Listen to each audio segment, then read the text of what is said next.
برادران ملت اسلامیہ، حقیقت میں وہ مال تیرا ہے جس مال کو تو نے اللہ کی راہ میں آج خرچ کیا ہے، جو تو بچائے گا، زکوٰۃ نہیں نکالے گا، اللہ کی راہ میں خرچ نہیں کرے گا، تیرے لیے تو یہ پیغام ہے اللہ رب العزت کا۔ قرآن مجید میں اعلان ہوتا ہے یوم یحمى علیہا فی نار جہنم فتقوی بہا جباہہم وجنوبہم وظہورہم ھذا ما کنزتم لانفسکم فذوقوا ما کنتم تکنزون۔ جب تو قبر میں جائے گا، میری ملت کے نوجوانوں یاد رکھو، دل میں ہاتھ رکھ کے سوچو، اللہ رب العزت نے تمہیں اوقات کی، تمہیں حیثیت والا بنایا۔ آج تم مسجد کے چندے کے لیے تم پیچھے ہٹ رہے تھے اور تم یہ سوچ رہے تھے، بار بار اعلان کے باوجود تمہارے کانوں میں جو نہیں رنگتی تھی۔ برادران ملت اسلامیہ، توجہ چاہتا ہوں کہ اللہ رب العزت نے اعلان کیا جب تو مرے گا، قبر میں جائے گا، تجھے وہ سکے بنا کر اور تیرے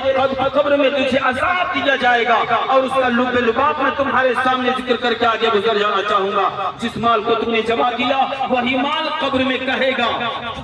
وہی مال کیا کہے گا کہ فذوقوا ما کنتم تکنزون۔ یہ وہی مال ہے جس کو تو نے جمع کیا تھا، لے یہی مزہ چک اور اسی مزے کو چکتا رہے۔ برادران ملت اسلامیہ، مسجد آپ تمام حضرات نے بنائی ہے، اللہ رب العزت سال آئندہ پھر یہ جلسہ سجے، اس سے پہلے مسجد تعمیر ہو جانا چاہیے، اللہ کا گھر تعمیر ہو جانا چاہیے۔ حضرات محترم، مسجد تو بنا لی شب بھر میں، ایمان کی حرارت والوں نے، من اپنا پرانا پاپی تھا، برسوں سے نمازی بن نہ سکا، حضرات محترم مسجد تو بنا لی، مینار تو خوبصورت ہوں گے، مسجدیں خوبصورت ہوں گی، محراب میں سنگ مرمر لگا دیے جائیں گے، اور اس محراب کے اندر خوبصورت جھمر لگا دیے جائیں گے، خوبصورت مسجدیں تو بن جائیں گی۔ میری ملت کے نوجوانوں، میں تم سے پوچھنا چاہتا ہوں، آج مسجدوں کے مصلی تڑپ رہے ہیں کہ نمازی کہاں ہے؟ آج مسجد کی در و دیوار تڑپ رہی ہے کہ نمازی کہاں ہے؟ آج کا مسلمان صرف جمعہ کی نماز کے لیے مسجد میں اس وقت جاتا ہے جب خطیب منبر پر کھڑے ہو کر خطبہ شروع کرتا ہے،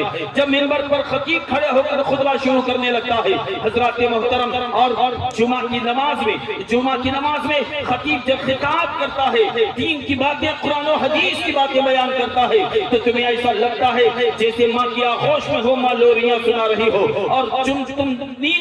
نیند کی آغوش میں کھو جاتے ہو، تم نیند لینے لگتے ہو۔ حضرات محترم، بات میں عرض کرنا چاہوں گا، مسجدیں بن رہی ہے، مسجدیں بناؤ، لیکن مسجدوں کے ساتھ ساتھ اپنی پیشانی میں سجدے کی تڑپ پیدا کر لو، اپنی پیشانی میں سجدے کی تڑپ پیدا کر لو۔ رات بھر جلسہ کرنے کے بعد صبح فجر کی نماز قضا کر کے چھوڑ کر سو جانا۔ اعلیٰ حضرت فتاوی رسولیہ شریف میں بیان فرماتے ہیں کہ رات اتنی دیر جاگا،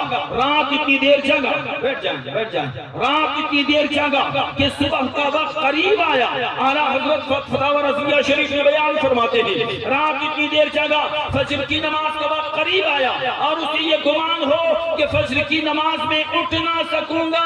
تو ایسے وقت میں اس انسان، خواہ وہ عالم ہو یا انسان کوئی بھی عام آدمی ہو، چاہے حافظ و قاری ہو، عالم ہو، مفتی ہو، محقق ہو، پیر ہو، کوئی بھی انسان ہو، اگر اسے یقین ہو کہ فجر کی نماز میں اٹھ نہ سکوں گا، ایسی صورت میں اس کے لیے سونا حرام ہے، اس کے لیے سونا حرام ہے۔ رات بھر جلسہ کر لیا، فجر کی نماز قضا کر دیا اور جا کر سو گیا، تو برادران ملت اسلامیہ، تو سنو جلسہ کرنے والوں، آج میں بابا کے طاہر مصطفیٰ علیہ السلام کی وہ حدیث تمہارے سامنے ذکر کرنا چاہوں گا۔ یاد رکھو پیارے،